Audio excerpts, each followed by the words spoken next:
Hi guys, and welcome back to my channel Living in Canada.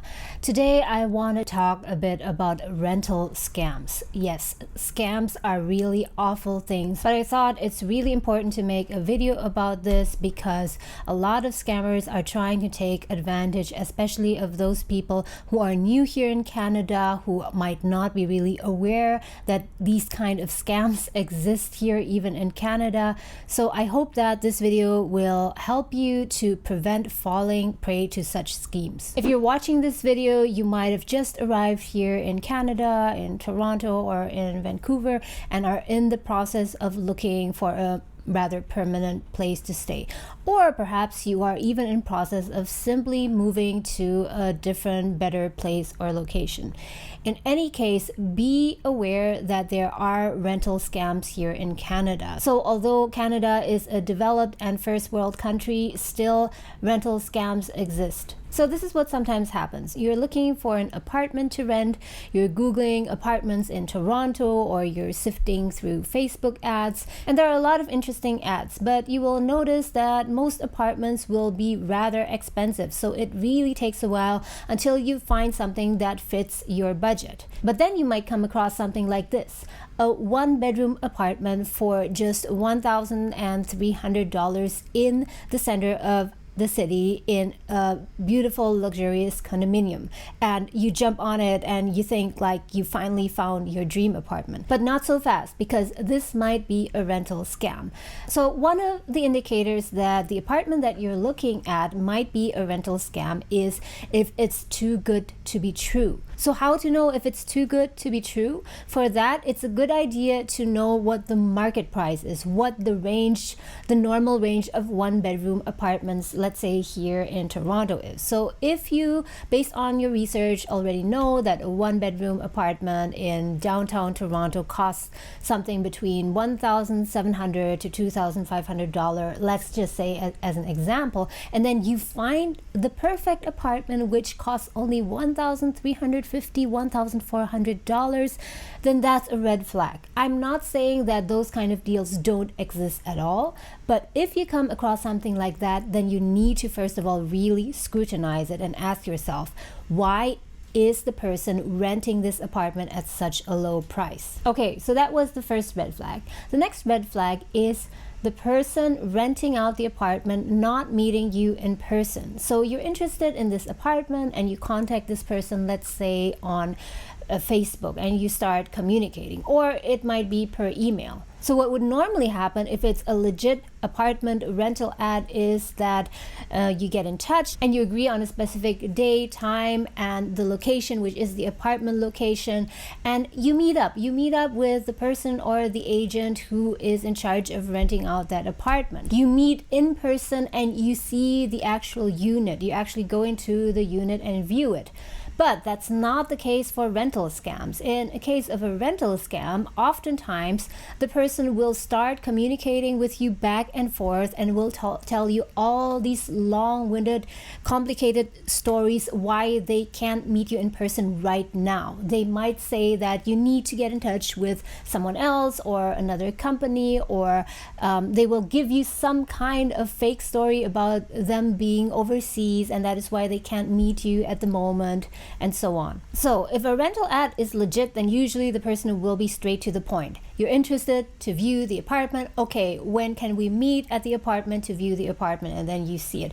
But if it's a scam, then of course the scammer will come up with all kinds of stories to make you believe that it's a legit ad and somehow get you to pay the money without ever seeing the apartment. And that leads me to red flag number 3. And that is the person, the scammer, asking you to transfer them money, let's say for the deposit, without you ever having seen the actual unit, meeting the person, let alone sign a contract, a proper rental contract. And this is something that you should never ever do. No matter how enticing you think this deal is, never ever send anyone money for the rent, for the deposit, if you've never even met the person, seen the unit, if you're not fully certain that this is legit and you've signed a proper contract. Because trust me, you will lose your money. And I myself actually almost experienced this, but I was aware of these red flags pretty early on in the process, so don't worry, nothing happened to me. But it was a similar story. I was looking for an apartment and I saw an ad on Facebook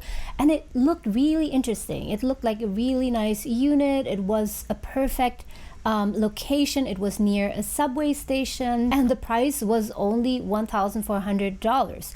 And it's not unheard of that in this particular area there are actually 1-bedrooms at that price. We started getting suspicious when we started communicating with this person. When we told the person that we wanted to meet up to see the unit, the person started telling us stories about him being in Spain doing blah blah blah, and that he bought this unit, this apartment for his son as an investment, and all these other unnecessary stories, and that was a huge red flag for us. So we had a few communications back and forth, but then it came to a point where we were convinced that okay, this is not a proper ad. And I think that the scammer himself in the end somehow got a feeling that we didn't trust him, because at one point we went back to the ad and it wasn't there anymore. So be aware of these 3 red flags when renting an apartment, and now I also want to tell you what to do instead. So the first thing, never rent something online. Never rent something that you have not seen in person yet. Not only because it might be a scam, but it's also a really good idea to see the place before you rent it, because something that might look really good in a picture